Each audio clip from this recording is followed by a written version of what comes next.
Hey guys, welcome to another episode of Matt's Finds. Today we got some more cool stuff that we found at the thrift stores this week, so let's go ahead and jump right to it. Check this out. We got a Big Bird match game from 1989. This was made by Luco Corporation from New York. Also, this was made in China. But as you can see, you would pull the different tabs and you would try to match different ones, right? And this is what's cool about this is it's also got all the different cards in the back, front and back, so you can swap out the main cards so the same one doesn't get old, you know, after a while. But that's pretty cool, little vintage toy from 1989. So let's go ahead and move on to the next cool thing. Check this out. My mom's gonna love this because my mom just loves Elvis, right?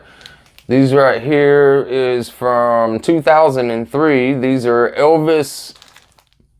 It says on the back that these are note cards, so I guess you could like send someone like a thank you note or something like that. Yeah, but these are Elvis note cards from 2003, still in the pack. So anything Elvis that I find automatically just goes to my mom because she loves Elvis so much. So I thought that was pretty cool to find in a thrift store. All right, so let's go to the next thing. This was pretty cool. I've never seen one of these before. Check this out, guys. This is a NASCAR squirt wrench water gun. It's basically designed to look like a impact gun, but it's a water gun. It's got the driver Rusty Wallace #2 on it. It's got some Ford logos, and it's got the official NASCAR products made by Fan Fueler. And it says manufactured by Action Performance Company. So this is pretty cool. I've never seen something like that. Have you guys seen stuff like that out there before? Because I've only been to 2 NASCAR races my whole life. So I don't know if they sell stuff like that there. Do you find this at like the little travel stop centers and stuff? But pretty cool little find, and it's never been opened. All right, so we're going to go on to the next thing. Check this out. Speaking of racing, we found this professional photo of Bill Elliott. I thought this was pretty cool. I remember Bill Elliott when I was coming up as a kid. I remember him always on TV and stuff. He was a decent driver. Featured him with the number 11 Budweiser car, and it says this photo file was released by Vantage Management. So pretty cool little photo to find out in the wild right there. You can tell that someone had at one time like taped it to something, or it looks kind of like it could be glue also, but it was inside of a frame, but the frame had broke. But yeah, that's a pretty cool little find. So we're going to go on to the next thing, guys. We have found, check this out. This right here is a 1999 Racing Champions Field and Stream. This right here is one of 9,999. And it's featuring a magazine in the background from their March 1959 magazine of Field and Stream. So it's pretty cool little car, and on the back here it's got some stuff about the walleye fish. And I've actually caught a walleye before. It was pretty cool up in Canada when I was in the Scouts. But that's a pretty cool little find. I like the detail on the cars. You guys can see that out there, but it's got a gigantic walleye painted on it, and it's rigged out. So yeah, that's a pretty cool find, unopened. I love finding stuff like that at the thrift store, guys. All right, check this out. We got some old advertisements and stuff I want to show you guys. So check this out. This right here is an old Volkswagen advertisement that we found. I told you guys earlier in my other videos that I have come across a bunch of antique and old advertisement. So that's a pretty cool one right there, talking about you could get that car back then for $850. I don't see a date on any of the page right on this one, so I can't date that one right there, but I'm sure we can find some on these other ones right here. Check this out. This right here is an old Sky Chief advertisement. Check that out, guys. It's pretty cool, and it's been saved on a cardboard and put in. Someone new to save these right here from back in the day. But those are pretty cool little finds right there when I find this stuff, because many people out there are always looking for this stuff. It's not a original porcelain sign, but people like the advertisements as well to hang inside their homes. So we got some more stuff like this. Let's check these ones out. This right here is a Havoline Motor Oil Company. Says more power, more gas miles. Check this one out, guys. That's pretty cool right there. like I said, these are very collectible. People like to buy these and put them in nice frames and put them in their garages and put them in like their bathrooms and living rooms and hallways. This stuff's pretty cool. I mean, it holds value, you know. It paved the way for the oil industry back in the day. So these are pretty cool advertisements. Got some more. Let's see what this one is. This is for Mobil Gas. It says tops for the mileage economy. Get it.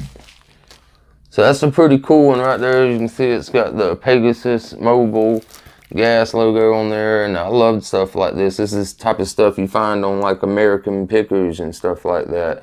And that's the kind of stuff I really deal with a lot. Like I get a lot of collectibles to show you guys out there, but I always swoop up antique stuff like this because I know it has huge value. All right, so let's go on to another one that we got. This one is a Texaco, and it says, man, it's supercharged. And it's got, you know, a bunch of other sayings on it. And it's got the guy wearing his little hat that he would have wore back in the day at the service stations and stuff like that. So I think that's just pretty cool right there. So yeah, we're going to go on to some more little ones that we got real quick. Ain't going to take too much time. But this right here is advertising a 66 Dodge Monaco from back in the day. Alright, so what else we got here? This one is advertising General Motors builds cars to handle any road, is what it says right here on the front. And then you open it up, and it's a completely different story about air conditioning. But look how old this is, guys. Like, you see magazines today, and most people don't even read magazines nowadays. They use the internet and stuff. But look, that was like a real picture from back in the day. All right, so let's check this one out. What we got here from Toledo, Ohio. You gotta drive it to believe it. See your Jeep dealer. Check your yellow pages. You get twice the grip on slippery streets with a 4-wheel drive Jeep Wagoneer. So yeah, that's pretty cool right there. And this one's a double find right here because you could use it for the Jeep logo or for the vintage car logo thing going on, or on the back. It's got a old cigarette advertisement on the back. You don't see those anymore. All right, so this one, same deal. It's got a car on one side. This right here, it says it's for a Bonneville. Check that out. And remember, guys, these are advertising like the car for the next year, you know, like they do today. And on the back, you have a Lucky Strike advertisement.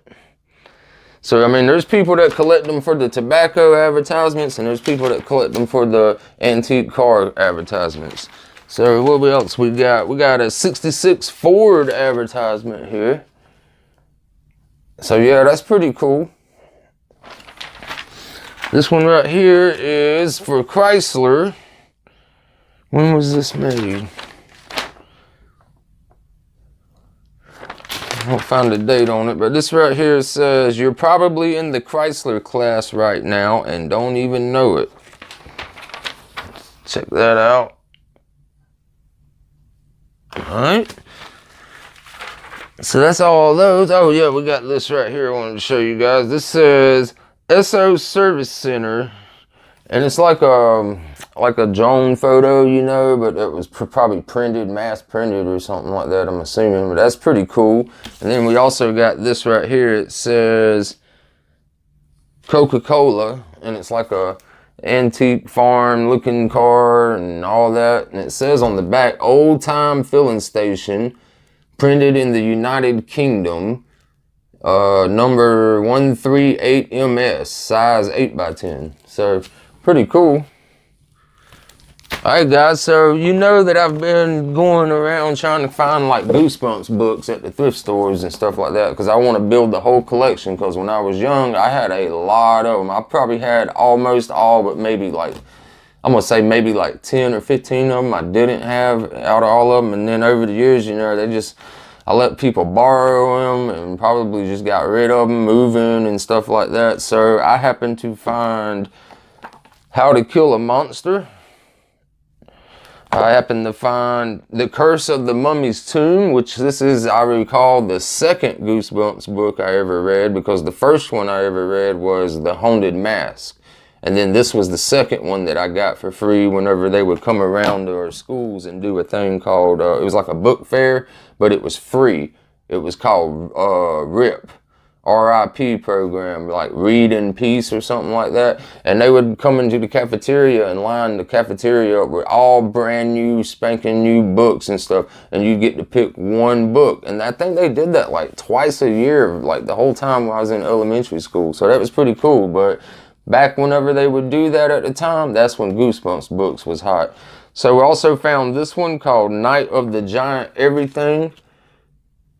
So that's pretty cool. And then we got this one right here. I remember reading this one also when I was young. This one's called Monster Blood 2. So that's some pretty cool finds, guys. And then I happened to find this pretty cool book. This is a Star Wars Episode 1, the Visual Dictionary. And it's a hardback, right?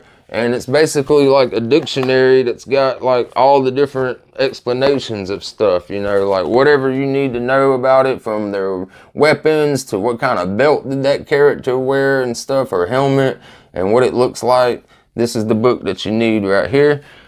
And last but not least of today's show, guys, we have found in very great condition, and I know some people don't really like them too much, but there's a big fan base for this guy right here. But this is actually a first edition hardback book, right whenever they first released the hardback versions right here. And this right here is actually the first one, the Sorcerer's Stone, which is really like the second one, because there was actually a first one before this one that was called something else very similar. I can't remember it off the top of my head, but this is the first edition. And look at this thing. I mean, it's in great shape besides the little sticker the thrift store put on there. But thank God this cover is kind of waterproof in a way. It'll come right off. See, I'm peeling it off right. Boom. No sticker, didn't even leave a residue. But yeah, that's in great shape. Alright guys, I hope you enjoyed the video. Be sure to hit that like button down below and subscribe to the channel if you haven't already. Hope you guys enjoyed it and have a great day and stay safe out there. Peace.